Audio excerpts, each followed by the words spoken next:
These funds may not be the top rated, but they're definitely they add some star power to your portfolio. In fact, today we'll be discussing 4-star balanced funds.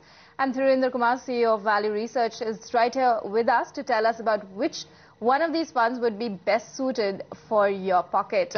Dhirendra, all of these 4-star funds have done better than their category over the last 3 years, but a majority have also underperformed the category in the 1-year period. So what do you think is the reason for this?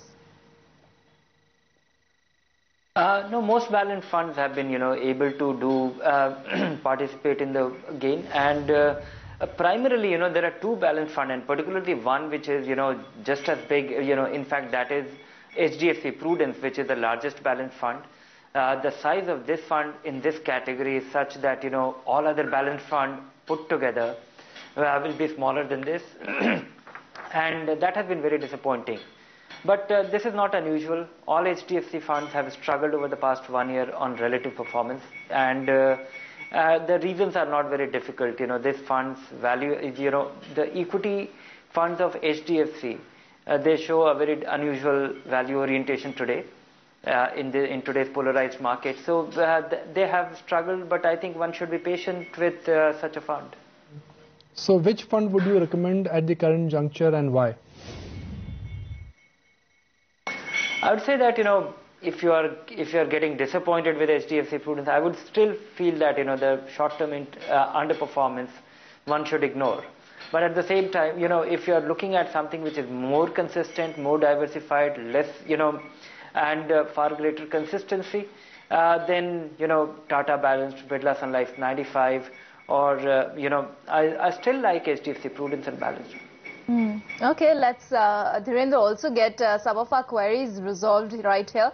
M. Krishnan has written into us, and he says he wants to invest 30,000 rupees a month in funds which have a long-term view. He has an aggressive risk appetite for these funds. So what would you recommend? Consider some aggressive fund, and that they fall in the mid and small cap category, and the funds which are by design are designed to assume risk to potentially deliver higher return. I would say, Reliance Equity Opportunity, or HDFC Mid-Cap Opportunity, IDFC Premier Equity, or SBI Emerging Business. These are the, these prove to be the blockbusters. Of course, you have to be very patient, and you must have the appetite for a big decline in a brief period. Our second query is from Nishant, who's 30 years old and would like to start investing towards a retirement plan. Sensible thing to do. He can invest up to 2,000 rupees per month and would like to divide his money between different funds that will offer him higher returns compared that to PPF. Then Nishant is sounding to me like an ideal investor. He's planning for his retirement when he's 30, and he's seeking for funds when he will be able to beat only PPF.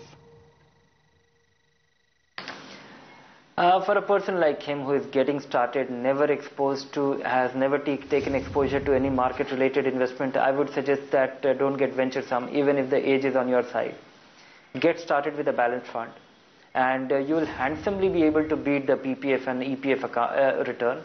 Not only that, these will be tax-free, because 70% of the money is invested in equity, and just make sure that this is 10-year and more money which you are investing, and you are not looking at values every day. If I have to, choose some for him, I would say ICICI Prudential Balanced, or Birla Sun Life 95, or Tata Balanced Fund.